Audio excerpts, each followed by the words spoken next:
Beth glanced up from her book when the clock struck 10 times. Each chime was louder than the previous one, and the ringing echoed throughout the house.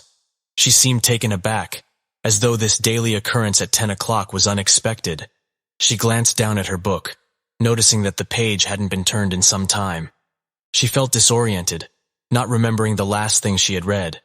Had she dozed off without realizing? The teapot rested on the stove, a relic of Beth's last cup of tea.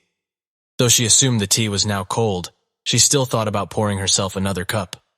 Unlike her mother, who always made sure her tea was hot, Beth didn't mind drinking tea that had been left out for a while. She never felt too hot or too cold, so room temperature tea was good enough for her.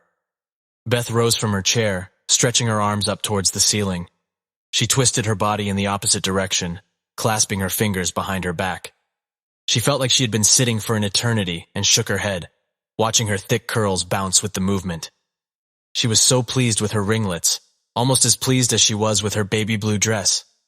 Her mother had gifted her the dress on her 16th birthday only 4 days ago. She had promised to save it for the dance coming up on Friday, but she couldn't help herself and had worn it every day since she opened the box. Today was the day that Beth's best friend Cynthia was coming back from her trip, and Beth couldn't wait to show her how much she had missed her. Ever since they were little, the two had been inseparable, and Beth treasured her friendship with Cynthia more than anything else, even more than the attention of the good-looking boy who had recently asked her to the dance. Out of all the people she knew, Cynthia was the one she wanted to show her new outfit to the most. Excitedly, she spun around, letting out a giggle as the fabric of her dress swirled around her legs. She couldn't have asked for something more perfect. The moment she stepped out of the door, the wind kissed her skin with its gentle caress. The beauty of the fall leaves was magnificent, however the air was void of any chill. As she stood there taking in the vibrant colors of the autumn foliage, a feeling of sadness overcame her. She wished it were already springtime and dreaded the thought of having to wait through the winter until it arrived. Although the walk to her friend's house was short, Beth couldn't help but marvel at the ever-changing colors of the scenery. She smiled and waved at a couple across the street who were walking their dog, and the girl waved back in an enthusiastic manner. However, the boy leaned over and whispered something to the girl, and almost immediately, her smile faded, and she looked away. Beth saw the red door of her friend's house up ahead, and felt her spirits lift. She was wearing her favorite dress, and refused to let a random passerby put a damper on her mood. As she climbed up the uneven stairs, she couldn't help but smile, thinking of the special gesture they'd shared since childhood. When she reached the wraparound porch, Beth raised her hand and knocked 3 times, then twice more after a pause. It was a silly code she and her friend had devised years ago, but it still brought a fond smile to her face. Beth was surprised to find a boy with moppy black hair and soft brown eyes standing in the doorway. There was something about him that felt familiar to her, though she was sure she had never met him before. She momentarily hesitated, but quickly recovered, clearing her throat to address him. She announced that she was there to speak with Cynthia, and the boy responded with a smile that seemed to indicate that he understood the situation. He asked if she wanted to come in, and Beth quickly nodded, although she was slightly uncomfortable. She had never met this boy before, but she trusted Cynthia and her family not to allow any strangers into their home. She thanked me, then asked if Cynthia was at home. He started to walk towards the kitchen and said that she would be down soon. "Would you like some tea? I made green. You're welcome to sit in the study," he offered. She said it would be lovely. She surveyed her surroundings as the boy busied himself in the kitchen. New curtains had been put up since her last visit, and the room was now filled with a pleasant amount of light instead of the tattered slats that hung there before. In a surprisingly short time, the boy presented her with a steaming cup of tea. She gladly accepted it, marveling at his impressive timing. She asked if Cynthia would be arriving soon. Yes, he sipped from his own tea. As we waited, I expressed my desire to hear a story. I was certain that Cynthia and him had experienced many exciting adventures together. Would they mind sharing something interesting they had done recently? Beth tried to recall what she had done most recently, but found it difficult to remember anything specific. The boy smiled charmingly, suggesting that she could rehash an old favorite or something spooky in honor of Halloween's impending arrival. His words stirred up an unwelcome reminder of a day that she had worked so hard to put behind her. Her memories of that day came flooding back to her, like a movie playing in her mind's eye. She was instantly brought back to that time, a dismal time when darkness seemed to have taken over her world. She could almost feel the oppressive moisture in the air and the sensation of dread that had pervaded her thoughts. She shook her head and tried to push the memory to the back of her mind.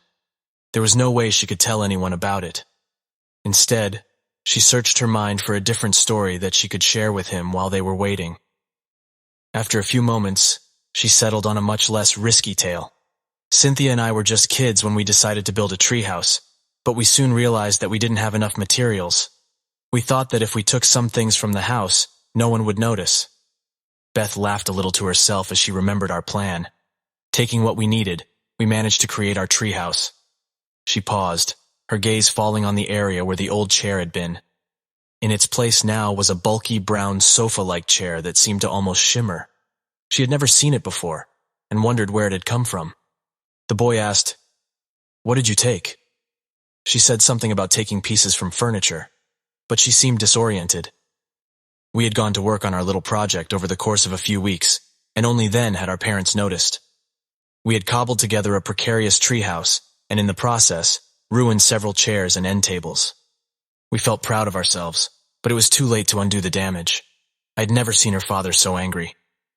Beth searched the room once more, her gaze fixed on the end table with the missing leg that was meant to be leaned against the wall. When she couldn't locate it, she carefully set her tea down and stood up. "Did you mention that she is upstairs? Perhaps I should go and see if she is okay." "Elizabeth, please wait," she said. "Please don't call me that. My name is Beth." He repeated Beth's name back. "Of course," he said. "I always forget." She took a single, cautious step away from the boy, who was both someone she recognized and yet a stranger to her. He rose up as well, presenting his hands in a gesture that seemed to be trying to reassure her, though she had remained composed. "What are you talking about?" she questioned. The boy spoke slowly as he informed us that Cynthia no longer resided in this place. "That's ridiculous. I saw her only 6 days ago before she departed." He spoke gently, but his words seemed to go in one ear and out the other. "It's been 10 years since she passed," he said, but the reality of it was too hard to comprehend. The boy shook his head, as if trying to ward off the thought of what he was about to say. "Cynthia is gone," he said quietly. "But she had a good life, a long life, filled with joy."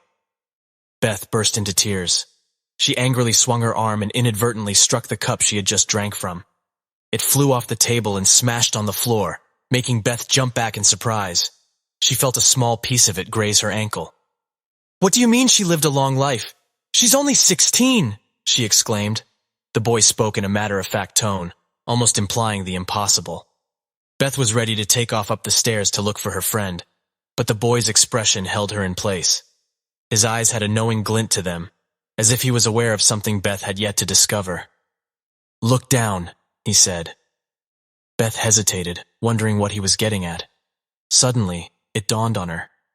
He was telling her to look at her leg before running upstairs. She paused, thinking that there was not much that she could lose by taking a chance, and then she glanced downward. The tea had seeped into her socks, though she hadn't felt it when it had made contact. But her surprise at this evaporated when she saw what he had directed her to look at. She felt the sharp edge of the china jutting out just below her ankle and winced as she attempted to pull it free.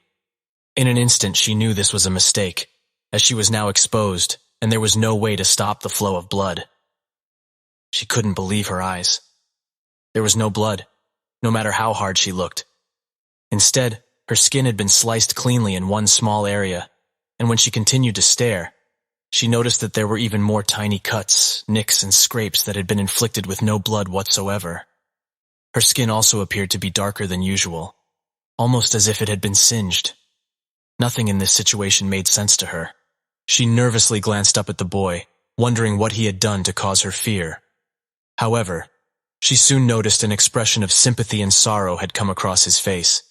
He asked her to take a seat, his voice gentle. She complied, her legs trembling as she lowered herself onto the chair. She whispered, "What's going on?" "Cynthia has passed away due to the natural process of aging, Beth. You, however, perished many decades earlier in a house fire. It was caused by leaving the stove on." Beth gazed at her leg, taking in the darkness of the area. She then shifted her gaze to her hands and was startled to notice the ashy film that covered them. Her hands started to tremble, and she quickly clasped them together in her lap, hoping to still the shaking. Did anyone else? Your parents were not present when the event happened. They managed to make it through the day unscathed. Beth released a deep sigh of relief, though the full magnitude of what had been said didn't hit her until later. She had made it through the day, but if Cynthia was gone, they were gone too. A solitary tear trickled down her face without her feeling it. Cynthia had a fulfilling existence. According to the young man, she would express her longing for you on a daily basis. Did you know her well? The boy spoke, and Beth finally realized why he looked so familiar. She could see the resemblance to her grandmother, Cynthia, in the shape of his jaw and the curve of his nose. Beth found herself blinking back tears. Beth asked, her voice trembling, "If I am no longer alive, how is it that I am here?" "I don't have the answer," the boy said, "but I'm happy that you stopped by." Beth noticed he was speaking in the present tense, and she tilted her head in confusion. Have I been here before? Since the clock was repaired, he had been speaking at 10 o'clock every day. It took me a while before I thought to start questioning him, and even longer to be able to understand what he was trying to reveal. You have always been visiting for a purpose, although I have yet to discover what that is. Beth watched as he moved towards the unfamiliar side table, his hand reaching out and taking hold of a thick book. With a crack, he opened it to a page near the end, and then grabbed a pen from the top of the table. I was so sad that my grandma, your Cynthia, had her memory start slipping away before she could share all her stories with me. I wondered if she had sent you as a way to keep her memories alive, considering all the fun times the two of you had together. I know it probably sounds a bit strange, but I couldn't help but think that might be the case. He gave me a small shrug and smiled. Beth stated that she needed a moment. Take as much time as is necessary. Beth gazed out the window and immediately noticed something was different.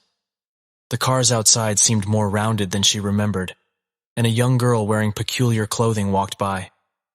When she turned back towards the boy, however, he was wearing clothes that were more familiar to her. She smiled at the thought that he was trying to make her feel more comfortable. Beth finally offered to help. The boy smiled, and it tugged at her heartstrings, seeing so much of Cynthia in his eyes. What did he need help with? The boy gave a warm smile as he said, "We've talked so much I feel like we're practically family." Beth furrowed her brow, deep in thought. Could it be true? Was he referring to the day that she and he had decided to visit the cemetery? It had been a day that had seemed to have just slipped away and was unaccounted for. "Do you know about that day?" she asked hesitantly. "Can you tell me about it?" Beth's entire body tensed and the seconds dragged on. She felt like something was off, and she had an eerie feeling that he knew something that she didn't. All of a sudden, her limbs felt glued to the spot and she was unable to move, no matter how hard she tried. Fear and anxiety bubbled inside her chest, and she felt powerless against the invisible force. She trembled, asking to be released as she declared she had nothing to say about that day. Beth felt a chill come over her as the boy's eyes grew cold. She felt herself being pulled closer into her seat. He then let out a loud sigh, and suddenly the room they were in vanished. All that remained was the darkness that seemed to be pressing in on her like an immense weight. She was now alone with the boy. I had hoped the more pleasant approach would be enough. "Alas, one day," the boy drawled, "I will know what you took from my tomb. I'm so weary of being confined to this frail body, doomed to just converse with apparitions." Beth stared at him in shock, recalling the moment vividly. She and Cynthia running desperately away from the tomb, the amulet in hand. At the time, it had only seemed like a harmless bauble, but the horror that ensued was a different story. The boy's face had changed drastically, no longer resembling Cynthia in the slightest. His eyes were a deep, bottomless black, his skin a cold, lifeless gray. He spoke to her, asking her where she had hidden it, but instead of reacting with anger or disappointment, he only smiled, revealing his sharpened teeth. Cynthia shook her head mutely, too afraid to answer. "I understand that you are struggling to remember, but maybe if you rest for a bit more, it will help. I'm willing to wait as long as it takes, but I would rather it not take forever. I look forward to seeing you tomorrow morning at 10. Best regards, Elizabeth." Before Beth had a chance to respond, the demon abruptly shut the book with a loud clap. In an instant, the room was enveloped in darkness.